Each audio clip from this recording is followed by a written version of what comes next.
لله حمدا كثيرا كما أمر ونشهد أن لا إله إلا الله وحده لا شريك له في الخلق والأمر إرغاما لمن جحد به وكفر ونشهد أن سيدنا وسندنا ومولانا محمدا عبده ورسوله أعوذ بالله من الشيطان الرجيم بسم الله الرحمن الرحيم وقضى ربك ألا تعبدوا إلا إياه وبالوالدين إحسانا إما يبلغن عندك الكبر أحدهما أو كلاهما فلا تقل لهما أف ولا تنهرهما وقل لهما قولا كريما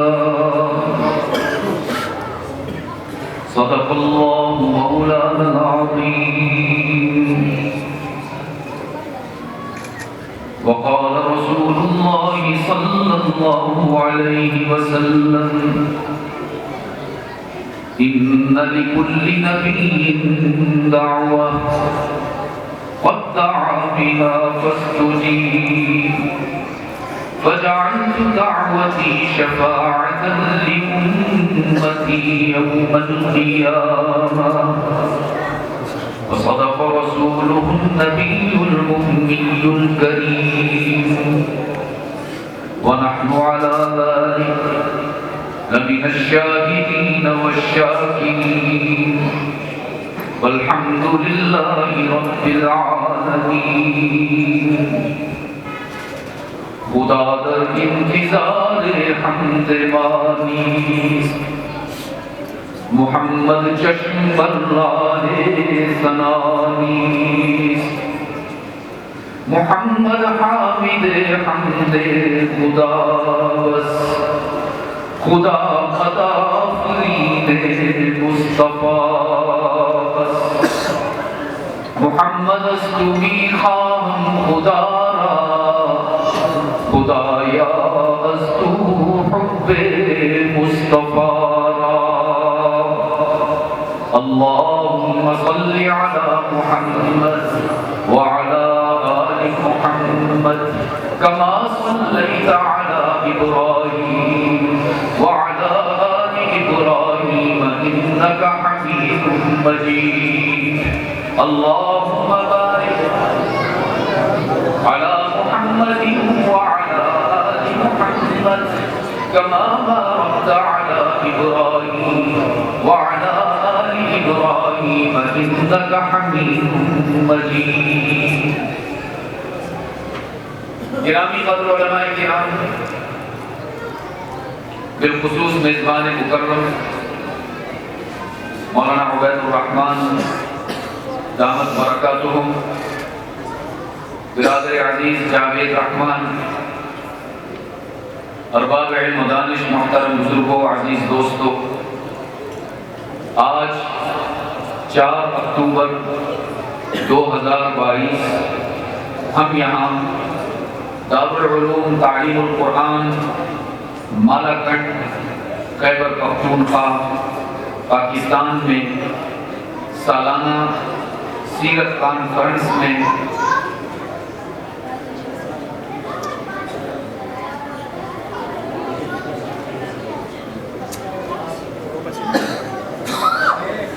اللہ کو راضی کرنے کے جذبہ سے جمع ہوئے ہیں.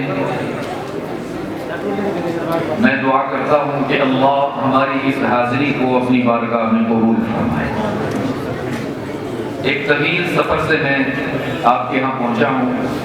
جیسا کہ آپ کے علم میں ہے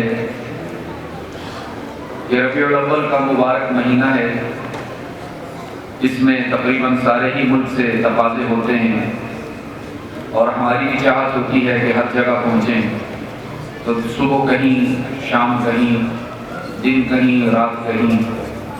ابھی بھی ایک طویل سفر سے پہنچا ہوں، تو اللہ جزائے خیر دے جاوید کو، اس نے بہت اچھی سی چائے پلائی، اور چائے تو ہمارا پیٹرول ہے، آپ تو سمجھتے ہوں گے۔ تو عزیز دوستو، بلا تمہید چونکہ میرے بعد ماشاءاللہ مصر سے تشریف لائے ہوئے قرائے کرام نے آپ کے سامنے تلاوت بھی فرمانی ہے، بہت تھوڑا سا وقت لوں گا آپ حضرات۔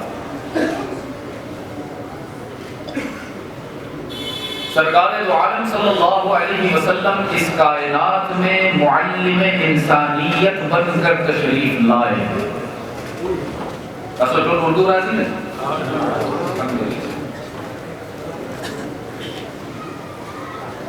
جس طرح کچھ لوگ لکڑی کو قیمتی بناتے ہیں، کچھ لوگ مٹی کو قیمتی بناتے ہیں، کچھ لوگ لوہے کو قیمتی بناتے ہیں، کچھ لوگ دھاگے کو قیمتی بناتے ہیں، محمد نے انسان کو قیمتی بنایا ہے۔ یہ مسجد کے دیوار دیکھتے ہیں تو مستری کی پہچان ہوتی ہے، لکڑی کا ممبر دیکھتے ہیں تو ترکھان کی پہچان ہوتی ہے، لوہے کا مائک دیکھتے ہیں تو لوہار کی پہچان ہوتی ہے، لہلہاتے ہوئے کھیت دیکھتے ہیں تو کسان کی پہچان ہوتی ہے، کپڑا چمکتا دمکتا دیکھتے ہیں تو دھوبی کی پہچان ہوتی ہے، کرنیں دیکھتے ہیں سورج کی پہچان ہوتی ہے۔ میں اپنی نظر کو کیا کروں، جب ابو بکر عمر عثمان و علی کو دیکھتا ہوں، محمد کی پہچان ہوتی ہے۔ رحمت عالم معلم انسانیت بن کر تشریف لائے۔ انہوں نے گرتی ہوئی انسانیت کو نہ صرف سنبھالا بلکہ وہ عروج عطا فرمایا، وہ بلندی اور رفعت عطا فرمائی کہ پھر فرشتوں بھی ان کے سجدوں پر رشک کرتے نظر آئے۔ رحمت عالم نے اس دنیا میں تشریف لا کر شقاوت کو سعادت سے بدلا، ضلالت کو ہدایت سے بدلا، جہالت کو معرفت سے بدلا۔ اور مجھے کہنے کی اجازت دیجیے، رحمت عالم صلی اللہ علیہ وسلم کی تعلیمات نے انسان کی جہنم کو جنت سے بدل دیا۔ جو بکریاں چرایا کرتے تھے وہ رحمت عالم کے دامن میں آ کر اتنے بلند ہوئے کہ پھر اللہ نے ان کو مملکت عطا فرمائی، شاہیاں عطا فرمائی۔ سیدنا فاروق اعظم رضی اللہ تعالی عنہ ایک مرتبہ جنگل کے کنارے پر روتے ہوئے نظر آئے۔ ساتھیوں نے پوچھا، امیر المومنین کیا بات ہے، آپ کی آنکھوں میں آنسو کیوں؟ کہیں کسی محاذ سے، کسی جنگ سے مسلمانوں کی شکست کی خبر تو نہیں آ گئی؟ فرمانے لگے، نہیں الحمدللہ، ہر جگہ مسلمان فتح یاب ہو رہے ہیں، ہر جگہ کامیابی ہمارے قدم چوم رہی ہے۔ تو پوچھا گیا، پھر روتے کیوں ہیں، آنکھوں میں آنسو کیوں ہیں؟ فرمایا، روتا اس لیے ہوں، آج وہیں کھڑا ہوں جہاں بچپن میں بکریاں چراتا تھا، اور بکریاں مجھ سے قابو نہیں ہوتی تھی، کوئی ادھر بھاگتی، کوئی ادھر بھاگتی، کوئی ٹیلے پر چڑھتی، کوئی درخت پہ چڑھ جاتی، سارا دن گزر جاتا، بکریاں مجھ سے سنبھلتی نہیں تھی۔ جب شام ہوتی تو میرا والد خطاب میرا گریبان پکڑ کے مجھے جھٹکا دیتا اور کہتا، عمر بکریاں سنبھال نہیں سکتے ہو، زندگی کیسے گزارو گے؟ آج اسی مقام پر کھڑا ہوں، لیکن ابن خطاب کی حیثیت سے نہیں، امیر المومنین کی حیثیت سے کھڑا ہوں۔ 22 لاکھ مربع میل کی سلطنت پر میرا حکم چل رہا ہے۔ جب میں یہاں آیا تو میرے ضمیر نے مجھے احساس دلایا، عمر تو وہی تھا جس کی بات بکریاں بھی نہیں مانتی تھی۔ یہ کس کی تعلیمات کا ثمر ہے، یہ کس کی تربیت کا اثر ہے، یہ کس کی صحبت کا ثمر ہے کہ آج خط لکھتے ہو تو دریا بھی غلامی کرتے نظر آتے ہیں، آج حکم دیتے ہو ہوائیں اطاعت کرتی ہیں، آج کانپتی ہوئی زمین پر پاؤں سے ٹھوکر لگاتے ہو تو زلزلے رک جاتے ہیں۔ یہ رحمت عالم صلی اللہ علیہ وسلم کی سیرت کا اعجاز ہے۔ یہ رحمت عالم صلی اللہ علیہ وسلم کے تیار کردہ کردار نہیں، شاہکار تھے کہ جس طرح ہمارا یہ ایمان ہے نا، ختم نبوت کا عقیدہ ہے کہ اب تا قیامت محمد مصطفیٰ کے بعد کوئی جعلی، کوئی ذلی، کوئی بروزی نبی نہیں آ سکتا۔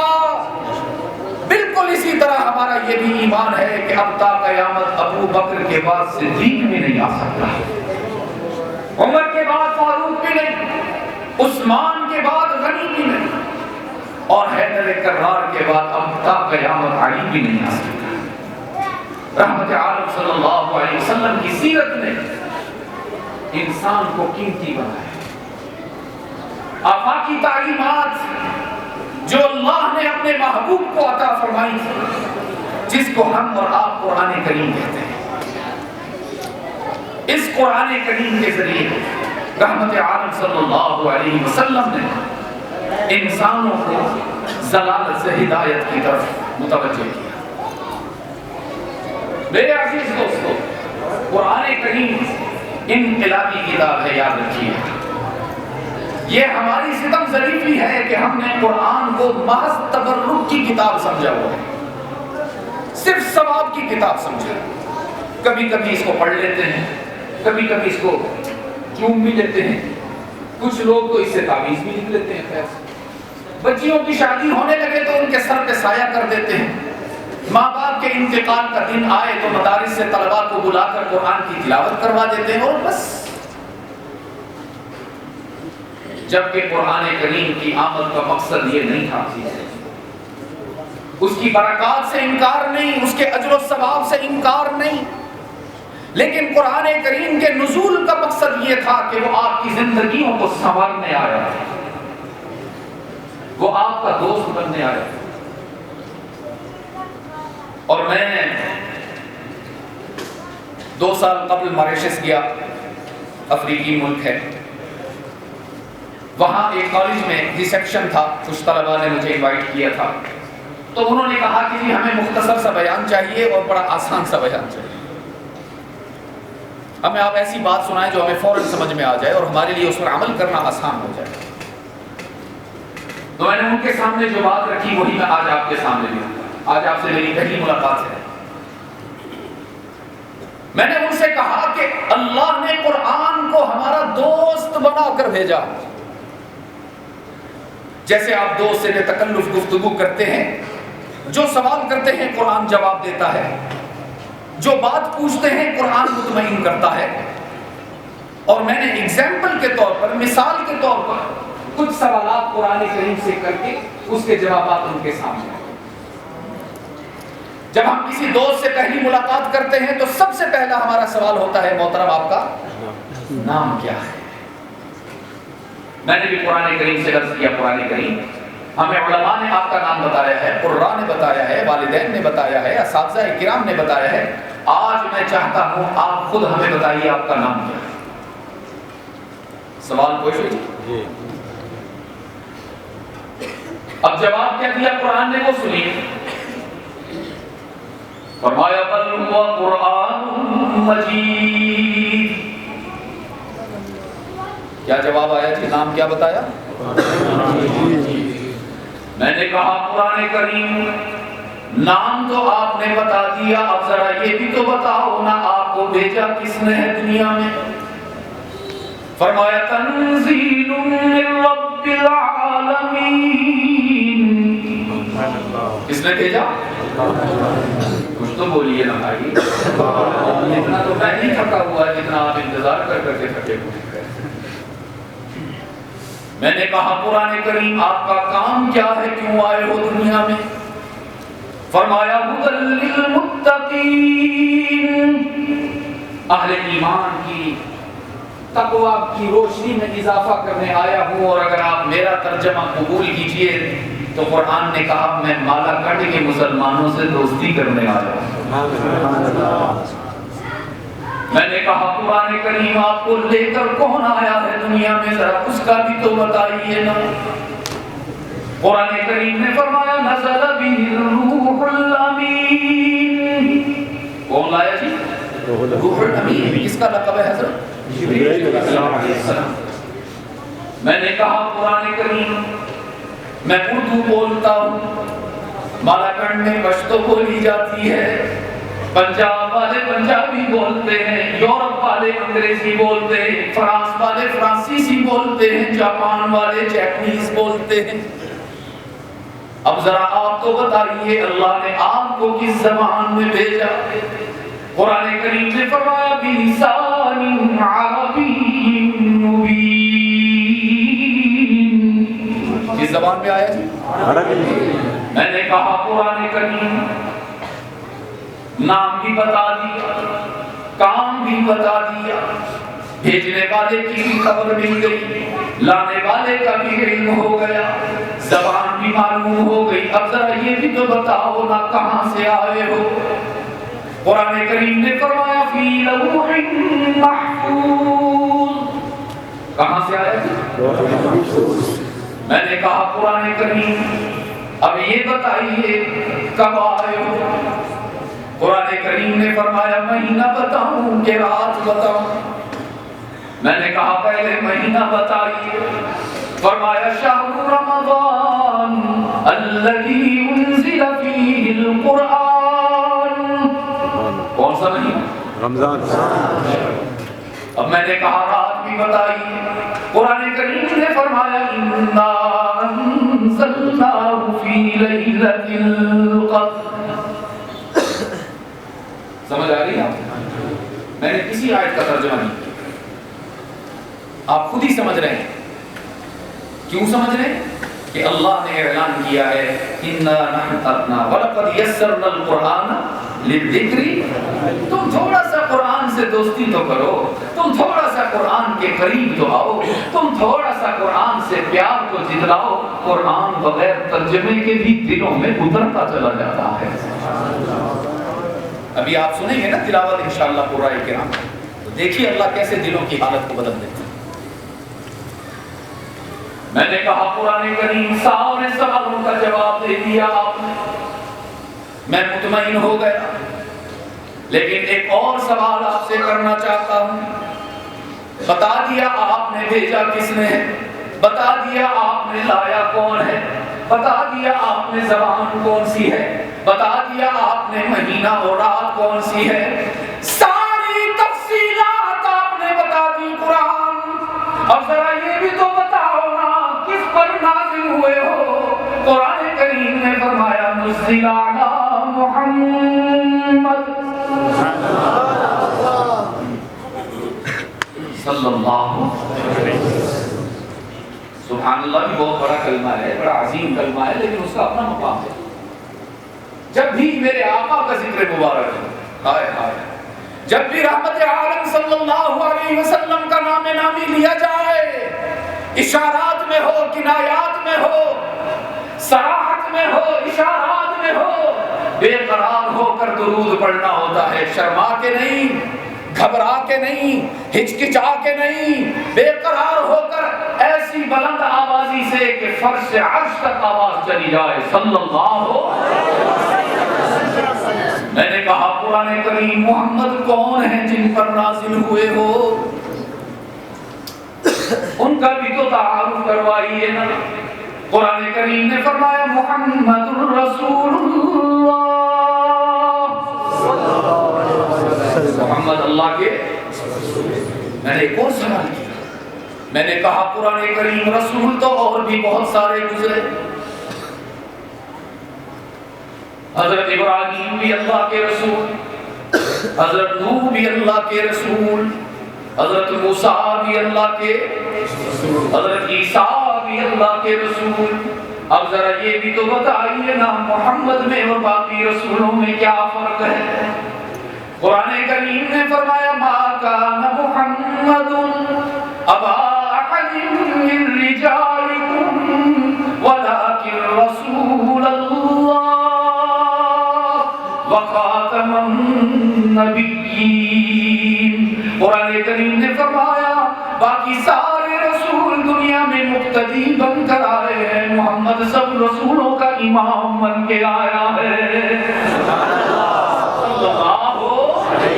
ایسا نبی اللہ نے ہمیں عطا فرمایا۔ عزیز دوستو، ابراہیم کی عظمت بھی سر آنکھوں پر، موسیٰ کی عظمت بھی ہمیں تسلیم، حضرت عیسیٰ بھی ہماری آنکھوں کا نور، حضرت یوسف کا جمال بھی ہمارے دل کا سرور، سارے نبیوں کی عظمت سر آنکھوں پر، لیکن رب کعبہ کی قسم اللہ نے محمد جیسا کوئی اور نہیں بنایا ہے۔ وہ قسمیں کھا کھا کر اللہ نے جس کا حسن بیان فرمایا، فرمایا والتین والزیتون وطور سینین وہذا البلد الامین۔ رب نے 4 قسمیں کھائی ہیں، کتنی جی؟ 4 قسمیں کھا کر اللہ نے فرمایا مجھے انجیر کی قسم، مجھے زیتون کی قسم، مجھے طور سینین کی قسم، اور مجھے شہر مکہ امین کی قسم۔ کون سا شہر؟ کون سا شہر؟ مکہ، نیو یارک، برمنگھم، مکہ، پیرس، مکہ۔ ہم تو وہی جانے کے لیے تڑپتے ہیں۔ اے کاش کے ویزا لگ جائے امریکہ، اے کاش کے انگلینڈ کا ویزا لگ جائے۔ میں نے عرض کیا الہ العالمین مکہ کی قسم کیوں کھاتے ہیں؟ اچھا شاید اس لیے کہ وہاں بیت اللہ ہے کہ نہیں؟ کسی کو جانے کا شوق بھی ہے؟ کس کو شوق ہے؟ نہیں حضرت مولانا، میں دوستوں کو بتاتا ہوں، میں جیکب آباد میں تھا سندھ میں، تو بیان کے دوران ایک واقعہ آ گیا، میں نے ساتھیوں سے پوچھا بھئی آپ میں سے شادی کس کس کی ہوئی ہے؟ تو بہت سارے ساتھیوں نے ہاتھ کھڑے کیے۔ ادھر کونے میں ایک کرسی پہ نوجوان بیٹھا ہوا تھا، کھڑے ہو کر دونوں ہاتھ اونچے کر، میں نے کہا بھئی مبارکباد پیش کرتا ہوں، ہماری تو ایک پوری ہو جائے بڑی بات ہے، آپ جوانی میں 2 شادیاں کیے بیٹھے ہیں۔ دونوں ہاتھ اٹھائے، کہنے لگا نہیں مفتی صاحب ابھی 2 کا، ابھی تو 1 بھی نہیں ہوئی۔ اس ظالم پھر دونوں ہاتھ کیوں اٹھائے؟ کہتا ہے جی شادی کا شوق بہت ہے۔ آپ میں سے کس کو شوق ہے مکہ جانے کا؟ ابھی بھی 1 ہاتھ اٹھے گا کیا؟ اللہ ہم سب کو پہنچا دے، اللہ ہم سب کو پہنچا دے۔ جاوید اصل میں بات یہ ہے نا، جب ہم عمرے یا حج کی بات کرتے ہیں تو ہماری نظر ادھر دیکھو کہاں جاتی ہے؟ اور میں تمہیں اپنے ایمان کی بات بتاؤں، رب کعبہ کی قسم ہمارا روپیہ عمرے پر نہیں لے کر جاتا، ہمارا ریال نہیں لے کر جاتا، ہمیں دوست نہیں لے کر جاتے۔ جب بھی ہم عمرے پر جاتے ہیں، جب بھی ہم حج پہ جاتے ہیں، اللہ کی قسم اللہ کا کرم لے کر جاتا ہے۔ ورنہ کروڑوں ہیں جیب میں کروڑوں، اور جانے کی سعادت نہیں نصیب ہوتی۔ اور ریڑھی لگانے والے وہاں پہ، ریڑھی لگانے والے وہاں آنسو بہا بہا کے طواف کر رہے ہیں۔ جس کو اللہ لے جانا چاہے پھر حالات بھی وہی بناتا ہے، اسباب بھی وہی بناتا۔ مولانا روم رحمت اللہ علیہ نے ایک چیونٹی کا واقعہ لکھا۔ کس کا جی؟ چیونٹی کو کیا کہتے ہیں آپ؟ او اچھا، میگے یا بریگے؟ مجھے سکھاؤ پشتو تھوڑی تھوڑی۔ میرے ایک دوست ہے وہ بھائی سمیع اللہ صاحب سوادی کے، میں نے انہیں کہا یار مجھے پشتو سکھاؤ۔ میں نے جب سال لگایا تھا تبلیغ میں تو 6 نمبر سیکھے تھے، ہاں پھر وہ سال پرانا ہو گیا تو میں بھول گیا۔ تو کہنے لگے مفتی صاحب نہیں آپ نہیں سیکھ سکتے پشتو۔ میں نے کہا کیوں بھائی؟ کہنے لگے آپ کے گھر کی جو وہ ہے نا، جو آپ کی خزہ ہے،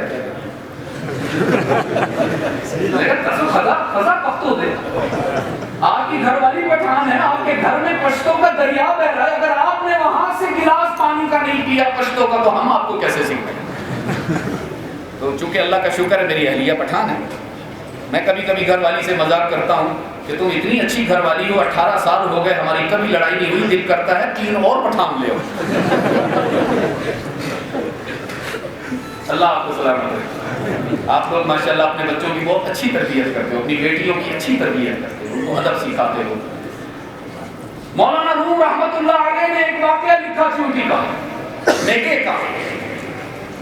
یہ فرمایا بود مورے حوث داشت کے در کا ورثت،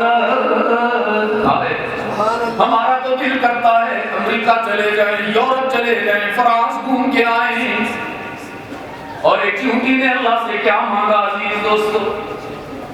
بود مور حوث داشت کہ در کعبہ رسل، دستور پائے کبوتر زد و ناگار رسید۔ چونٹی کہنے لگی، میکے کہنے لگی الہ العالمین میرا دل کرتا ہے کسی طرح مکہ پہنچ جاؤں، دیوانی ہو کر بیت اللہ کے گرد چکر لگاؤں اور پھر زندہ واپس نہ آؤں، کسی حاجی کے قدموں کے نیچے آ کر شہید ہو جاؤں۔ لیکن کہنے لگی الہ العالمین چھوٹی سی چونٹی ہوں، راستے میں بہت بڑے فاصلے ہیں، ہزاروں میل کے صحرا ہیں، جنگلات بھی ہیں، موجزن سمندر بھی ہیں، متلاطم دریا بھی ہیں، سرو فلک پہاڑ بھی ہیں، کیسے پہنچ پاؤں گی؟ رب العالمین نے فرمایا چھوٹی سی نیکے ہو تو کیا ہوا، تیرا رب تو بہت بڑا ہے، تیرا کام تھا دعا کرنا، میرا کام ہے عطا کرنا، تیرا کام تھا مانگ لینا، میرا کام ہے مانگ لینا، تو نے اپنا کام کر لیا، اب میں اپنا کام کرتا ہوں۔ اللہ نے ایک کبوتر کی ڈیوٹی لگائی۔ کس کی جی؟ کبوتر کو کیا کہتے ہیں؟ کبوتر۔ اللہ نے فرمایا جاؤ میرے کبوترا، الٹے ہوئے جاؤ، راستے میں رکنا نہیں، بریک نہیں لگانی، پانی بھی نہیں پینا، دانا بھی نہیں کھانا، سپیڈ کو آہستہ بھی نہیں کرنا، جلدی سے پہنچو میری میکے کے پاس اور جا کر بیٹھ جاؤ اس کے قریب۔ وہ کوترا اڑتا ہوا آیا، میکے کے قریب بیٹھ گیا۔ حق تعالیٰ نے فرمایا پیاری چونٹی بیٹھ جا اس کے پاؤں پر، یہی تیرا جہاز بن جائے گا۔ ریال کی ضرورت نہیں، نہ دیکھا کرو اپنی جیب کی طرف۔ ہائے مجھے اپنے والد یاد آ گئے، فرمایا کرتے تھے جب اللہ سے مانگا کرو نا، اپنے حالات سامنے نہ رکھا کرو، اس کا کرم سامنے رکھا کرو۔ ریال کی ضرورت نہیں، ضرورت تھی تو نہیں کو ذرا میرے ساتھ کہو گے تاکہ دل سے اسباب سے ہونے کا یقین نکل جائے اور مسبب الاسباب سے ہونے کا یقین آ جائے۔ ریال کی ضرورت نہیں، اونچا کہیے ریال کی ضرورت نہیں، پاسپورٹ کی ضرورت نہیں، ویزے کی ضرورت نہیں، کسی انتظام کی ضرورت نہیں۔ اللہ نے فرمایا پیاری چونٹی بیٹھ جا کوترا کے پاؤں پر، یہی تیری فلائٹ بن جائے گا۔ وہ چونٹی کبوتر کے پاؤں پر بیٹھ گئی اور کبوتر اللہ کے حکم سے اڑنا شروع ہو گیا، دریاؤں سے بھی گزر گیا، پہاڑوں کو بھی کراس کیا، جنگلات کو بھی عبور کیا اور چشم زدن میں سیدھا مکہ پہنچ گیا، بیت اللہ کی چھت پر بیٹھ گیا۔ حق تعالیٰ نے فرمایا میکے چھوڑ دے اس کا پاؤں، تیری دعا قبول ہو گئی ہے۔ میں نے کہا الہ العالمین مکہ کی قسم کیوں کھا رہے ہیں آپ؟ کیا اس لیے کہ وہاں بیت اللہ ہے، یا اس لیے کہ وہاں صفا مروہ ہے، یا اس لیے کہ وہاں بئر زمزم ہے، یا اس لیے کہ وہاں غار ثور ہے، غار حرا ہے، مقام ابراہیم ہے، حتیم ہے؟ رب العالمین نے فرمایا نہیں نہیں، لا اقسم بہذا البلد، لا اقسم بہذا البلد، مکہ کی قسم بیت اللہ کی وجہ سے نہیں، صفا مروہ کی وجہ سے نہیں، زمزم کے چشمہ کی وجہ سے نہیں، مقام ابراہیم کی وجہ سے نہیں، حجر اسود کی وجہ سے نہیں، تو پھر یا اللہ کیوں؟ رب نے فرمایا وَأَنْتَ حِلٌّ بِهَذَا الْبَلَدِ، مکہ کی قسم اس لیے کھا رہا ہوں کہ جب میں عرش بری سے مکہ کی زمین پر نظر ڈالتا ہوں تو مکہ کی گلیوں میں مجھے محمد چلتا ہوا نظر آتا ہے۔ محبوب کو چلتا دیکھوں اور اس کے طرح دیوار کی قسمیں نہ کھاؤں تو محبت نبھتی نہیں نا۔ ایسا نبی اللہ نے ہمیں عطا فرمایا۔ اور میرے عزیز دوستوں میں کہا کرتا ہوں ساری کائنات اللہ کو راضی کر رہی ہے اور اللہ محمد مصطفیٰ کو خوش کر رہا ہے صلی اللہ علیہ وسلم۔ یہ درود شریف پڑھنے میں آج کچھ آپ تھوڑا سا مجھے کمزور نظر آ رہے ہیں، تھوڑا سا کمزور، اچھا تھوڑا لگتا ہے مہنگائی کا بھی اثر ہے نا، آج کل کچھ پریشان ہیں آپ حضرات، تو چلو دل کرتا ہے آپ کو ایک پریشانیوں کی جو آپ کی ٹینشن کی جو